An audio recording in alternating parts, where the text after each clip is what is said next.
अफसोसनाक खबर जो कि नाजरीन के साथ हम शेयर करेंगे। अल जजीरा ने इस वक्त ये खबर चला दी है और आलमी मीडिया ये बता रहा है कि ईरानी सदर इब्राहिम रईसी हेलीकॉप्टर हादसे में जान बहक हो गए हैं। आपको खबर दे रहे हैं, ईरानी सदर इब्राहिम रईसी हेलीकॉप्टर हादसे में जान बहक हो गए हैं। इंतहाई अफसोसनाक खबर जो हम आपके साथ शेयर कर रहे हैं। हेलीकॉप्टर हादसा जो कि इतवार के रोज पेश आया, उम्मीदें बहुत कम थी और अभी ये खबर आ गई है कि ईरानी सदर इब्राहिम रईसी हेलीकॉप्टर हादसे में जान बहक हो गए हैं।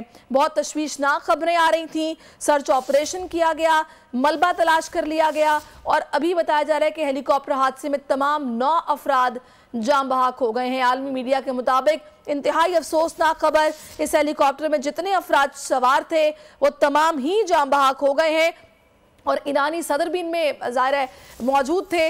अब वो भी इस अफसोसनाक हादसे में जान बहक हो गए हैं और अभी आपको ताज़ा ये खबर दे रहे हैं क्योंकि ऑपरेशन जो कि जारी रहा, काफ़ी देर तक जारी रहा। ड्रोन की मदद से मलबे का पता लगाया गया और अभी ताज़ा खबर ये आ रही है कि ईरानी सदर इब्राहिम रईसी हेलीकॉप्टर हादसे में जान बहक हो गए हैं।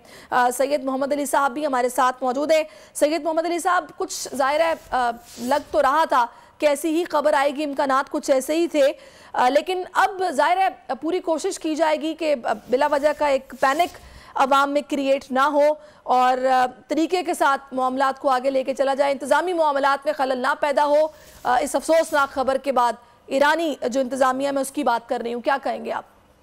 जी बिल्कुल, आपको याद होगा कि 1988 में जब पाकिस्तान के सदर ज़िया-उल हक साहब का तैयारा क्रैश हुआ था और उनके साथ भी एक बड़ा आला सतही वफ़द मौजूद था, लेकिन आपने देखा कि पाकिस्तान की फ़ौजी और सियासी क़यादत ने बहुत दानिशमंदी और बसीरत का सबूत देते हुए तमाम मामलात को संभाला, रियासती अमूर की ज़िम्मेदारी ली और किसी भी सियासी या दीगर किसी सलामती के बहरान को पैदा होने से के जो इम्कानात थे उनको कम किया। तो मैं तवक्को करता हूँ कि मैं सबसे पहले तो जो ईरानी कौम है उनकी क़यादत से इज़हार ताज़ियत करता हूँ और हम इस दुख की घड़ी में पाकिस्तानी कौम और क़यादत उनके शाना बशाना खड़ी है, उनके दुख दर्द में शरीक है और अगर उनको इस हवाले से हम उम्मीद करते हैं कि इसके बाद जो सियासी तब्दीली का अमल शुरू होगा उसको वो पुरअमन अंदाज में अपने सही। मोहम्मद अली साहब, आप हमारे साथ रहिएगा। सब्सक्राइब करें और बेल दबाएं ताकि कोई खबर रह न जाए।